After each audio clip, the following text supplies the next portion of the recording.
August 12th, 2000. Benny, I'm sure you remember it well. You give the ball to a fan. You don't know. You forget how many outs there were. And that happens to so many players. But when you got back to the dugout, what was Bobby V's message? Did you guys speak after that happened? His message, he just kind of laughed at me. You know, he was shaking his head, and I just looked at him, and I was like, oh my God, I know I'm going to hear it after the game. And after the game, I did hear it in the office. And he just said, you know, I don't know about you Hawaiian guys, but here in the United States, we got 3 outs. And I started laughing. And, you know, it was one of those amazing things. And, you know, I was very fortunate that night that we won the game because it would have been a disaster. Well, let's talk to you about Game 3 of the World Series in El Duque, and you proved to have the game-winning hit.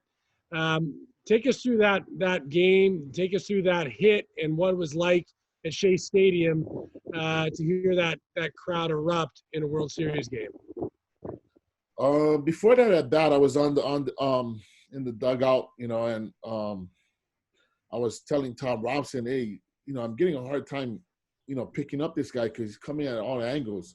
And, you know, he kind of broke it down a little simple for me. He said, hey, just look down in your zone and see the ball over the plate and, you know, take a good swing.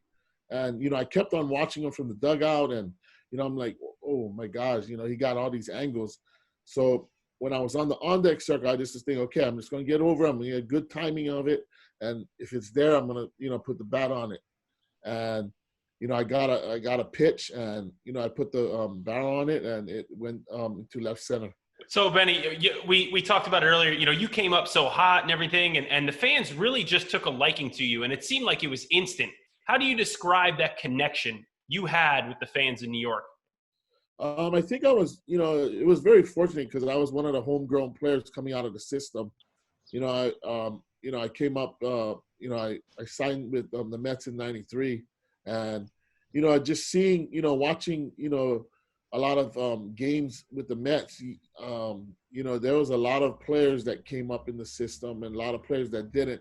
And, you know, I was just, you know, one of those players that, you know, I'm just going to work hard. And, you know, if I screw up, I screw up. If I play good, I play good. And, you know, I just wanted to, you know, make sure the fans understood what kind of player I was.